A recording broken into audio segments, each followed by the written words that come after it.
ils n'ont pas pu échapper aux razzias. Ils n'ont pas pu se cacher et autres. Ils ont pu être attrapés, si vous voulez. Après ça, ils sont amenés à des endroits, des sites d'exposition, des marchés de captifs. Et ces marchés de captifs, et puis des sites d'exposition, nous en avons plusieurs. Au niveau du département des collines. Mais avant les sites d'exposition, et puis les marchés, ici, nous sommes à Denou. C'est un poste de douane où on devait dédouaner les propriétaires locaux de captifs. Là, nous sommes à Savalou.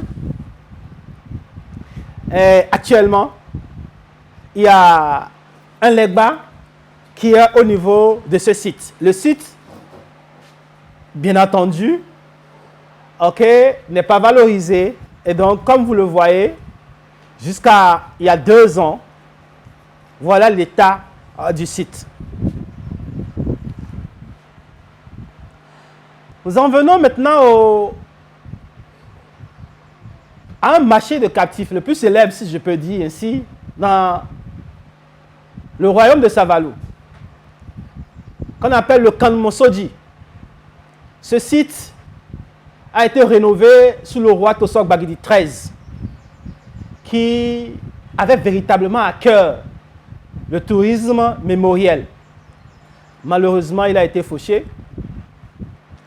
Et une fois fauché, vous aurez le temps de constater que le site est devenu dans un état piteux. Et donc, sur la photo là, vous voyez quand même des captifs, les hagas,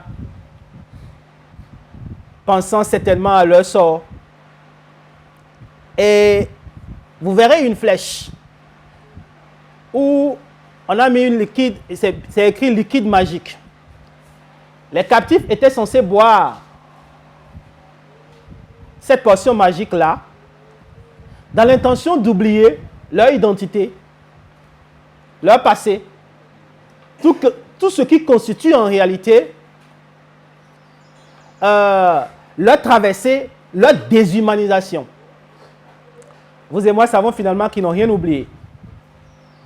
Et qu'ils se rappelaient même de tout pratiquement. Puisque s'ils ne se rappelaient de rien, on ne peut pas avoir les survivances du côté des Amériques. Le vaudou, par exemple, et autres. Donc c'est parce qu'ils se rappelaient, bien entendu, de leurs croyances et autres, qu'on a aujourd'hui les survivances du côté du Brésil, des Caraïbes et même des États-Unis. Souvent, c'est caché en fait. Ils font tout pour pouvoir, ou pour nous, pour ne pas rendre visible les réalités des captifs africains ou des descendants des captifs africains aux États-Unis. Ici, vous avez le premier marché de captifs dans le royaume de Savalou, qu'on appelle Tchaouhi. Ça a été créé par le roi Tchao lui-même, le marché, qui a régné de 1722 à 1732. Mais Tchaouhi, c'est un grand marché encore aujourd'hui. C'est à la fois un marché de captifs et marché des échanges, des produits. Et après, notamment les soirs, après les échanges, le marché des produits et autres, dans la journée, le soir maintenant, le marché prend le relais de l'échange des captifs.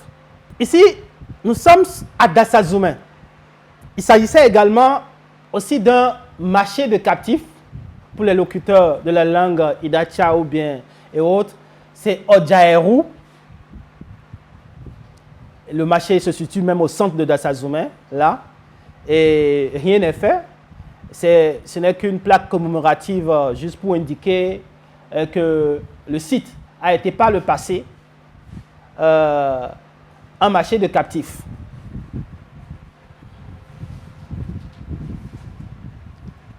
Ici, c'est toujours dans la commune de Dassazoumé, mais appelé le marché de captifs à Crifo.